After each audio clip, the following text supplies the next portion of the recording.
is everyone? I hope you're well on this amazing, beautiful, sexy Saturday. And you're looking absolutely amazing, by the way. We're going to get straight into the meat and potatoes, as this is video 2 of 2, because it's Saturday, so I'm only doing 2. That's enough for a Saturday, innit? I should be having a day off. Everyone's ill in this house. Everyone's ill. Except me, because I'm a machine. Or I am ill, and I'm just very good at hiding it.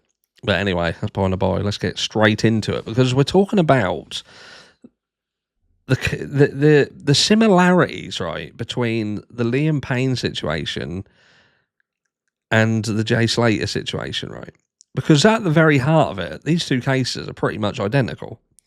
You've got two individuals, one being Jay, one being Liam. They go abroad with friends. It's doubtable that she was a good friend to Liam. They were supposed to be getting married, but anyway, you know, with people who should have cared about them. So they go abroad, go to a concert. Liam goes to the Noel Horan's concert, but he is actually there to get his visa. And then you've got Jay Slater, who is there to party and, you know, and have a good time. But I'm sure that the point being, they were all in their places to have a good time. To go and have a good time, and to, you know, Jay to experience the world, experience some music and some narcotics, and Liam Payne not to experience any narcotics because he was getting clean, because he was going over his visa application to hopefully put him in good stead for the future to marry his loved one who fucking ditched him after a few days because she'd had enough. But anyway, then it got more serious, didn't it? Because both of these cases ended in tragedy. And it seems that now, both of them, the story being pushed is that they're surrounded by people who had a connection to narcotics.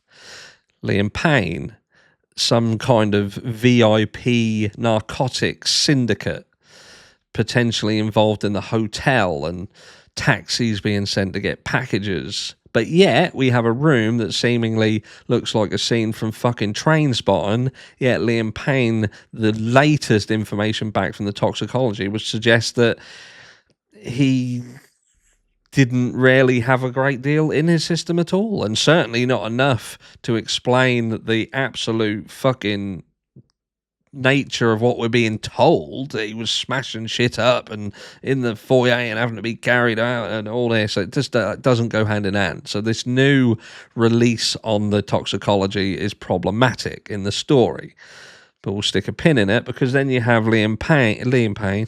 Jay Slater, who I don't even know if we've even heard about a toxicology.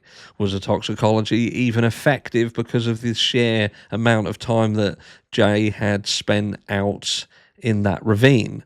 Because both of these individuals, their actual cause of death was a fall from height. That's what we're being told. A fall from height, injury sustained, that are uncompatible with life, but certainly compatible with being said, yeah, they fell.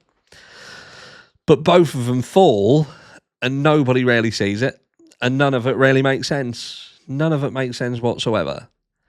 You've got Liam Payne, who supposedly faints and falls out and away from the building at quite some distance. And you've got Jay Slater, who seemingly decides to turn down a lift, doesn't get a bus, walks, fuck knows, dunno, just ends up shit carting it off a cliff. And we've shown pictures of even the dogs that were searching. They even managed to stop on the edge of ravines. They knew not to continue walking. It was like a scene, as I've said multiple times, a scene from Wile E. Coyote when they walk off a cliff and fucking disappear. But where these then differ, because again, like I say, with Jay Slater, there's people surrounding him. These are people who were involved in drug trafficking, ex-convicts, and they were literally the last people to see him alive. Involved in that world. And again, it seems very, very similar in Liam Payne, if you believe the overarching narrative. But so the very last people to see him alive are very likely people involved in that world. So again, up to this point, these cases are pretty much identical. But now you have a situation where Liam Payne, we're seeing charges, we're seeing people who are supplying the things to him potentially being arrested. Again, if you believe it, because I still am very, very skeptical. There's no names, there's nothing being given, and we're in the UK and other fans are in America and all over the world, and this is Argentina.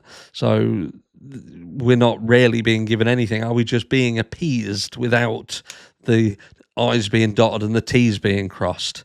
But that's by and by. Maybe time will answer that question. But we are seemingly seeing movement, including a friend who has been arrested and charged with abandonment leading to death of an individual, which you could argue is no different than the Jay Slater situation. Because again, my question is always going to be in the Jay Slater case is, why would somebody who's completely compos mentis make the decisions that Jay seemingly made that would lead to his demise, when the things that we're being told don't really fall hand in hand with what we're being told by his family about what kind of person Jay was and what he was willing and not willing to do, like walk, for instance. So the likes of Rocky and Bullwinkle, how come you can have a situation in the Liam Payne case where someone is charged with abandonment of a person that then leads to death, but then in the Jay Slater case you have people who were with Jay, were known to be ex-convicts, ex-traffickers, apparently they had offered him a lift, and then he walks off into the ravine and falls off a cliff, that would seemingly suggest that he was potentially under the influence of narcotics. And I wonder now whether this was the issue here. Again, we've heard and seen footage that seemingly would suggest that Jay Slater was off his fucking tits at this NRG festival. He was smashed off his noodle. And again, when you look at the photographs and the images, we've got questionable situations where it is the person in the picture truly who it's supposed to be. We've got the same with Liam Payne, same with Jay Slater, but they're very, very identical cases in a lot of ways until you get to the point where charges are coming forth.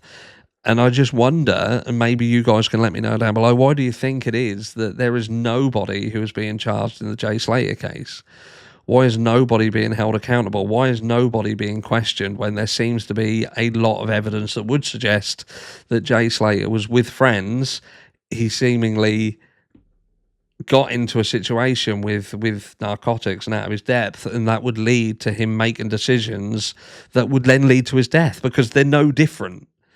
If you want to believe the narratives, if you want to believe the stories, then these cases are pretty much identical.